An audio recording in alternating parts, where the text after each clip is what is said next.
guys, and welcome to another whole new series of environmental law.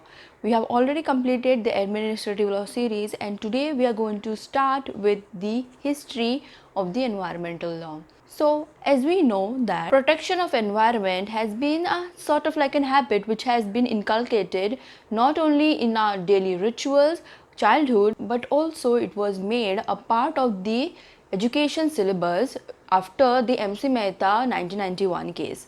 We will be dealing with these cases in the future, but all you need to know is that during MC Mehta versus Union of India in the 1991 case, in this case the environmental education was added to be as the part of the syllabus which was made compulsory through this case. In this environmental law series, we are going to deal with the various kinds of principle in relation to the environmental law. We are also going to deal with the cases, the relationship of the environment with the constitutional law and other important matters, including the international development of the environmental law. Now if we try to look into the environmental history in India, we notice that the environmental law is not a new concept and it has been deep rooted in the traditions of the Indian culture. Now to learn about the present environmental law, we need to know and learn about the ancient environmental law and the ancient development which has brought us to this day and to this development at what stage we are at. Now if we look into the earliest recorded policies,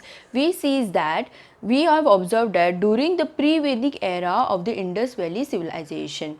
Now this civilization was well known not only for organized ruling system but also for very advanced sanitization system.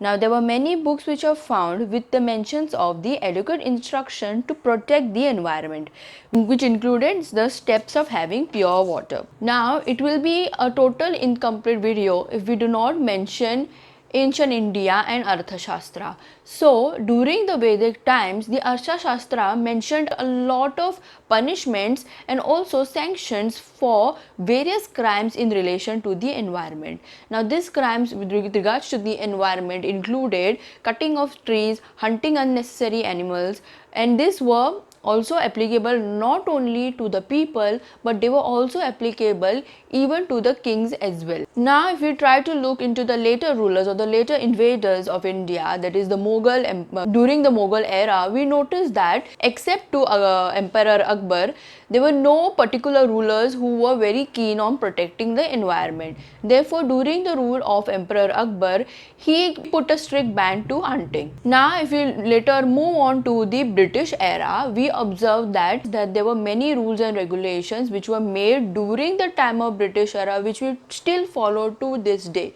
So looking that into consideration, there were many laws which were in relation to environmental protection. Many of them which were mostly they were mostly focused on the sea related aspect and wildlife related aspect, etc. So here are the laws which were included for the environmental protection within the British era. The Shore Nuisance Bombay and Colaba Act of 1853, which imposed restriction on the fouling of the sea water.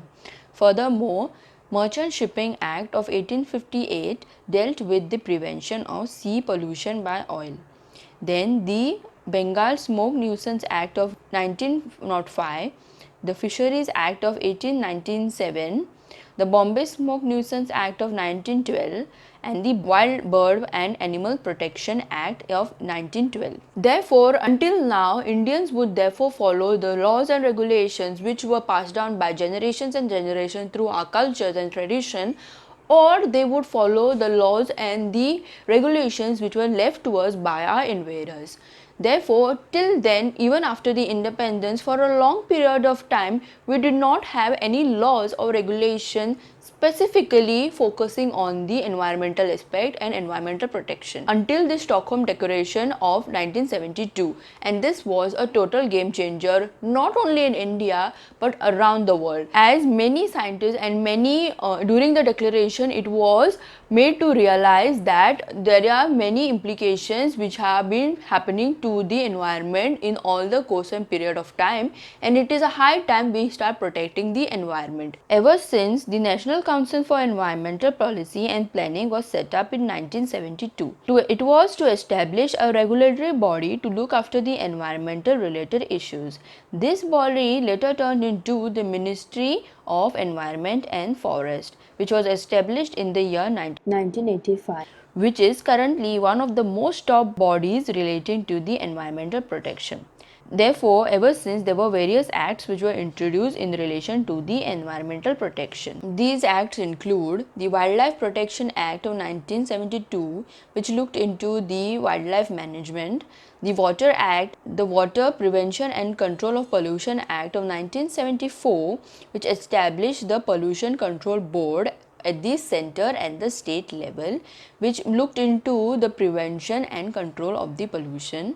The Forest Conservation Act of 1980, which looked into the deforestation, diversion of forest land for non-forestry purpose and other social forestation. The Air Prevention and Control of Pollution Act of 1981, which looked into the air pollution with the help of the Pollution Control Board. Then also the Environmental Protection Act of 1987, which is a legislation which focuses on the protection of the environment and aims to look into the various loopholes which are existing in the already existing legislations.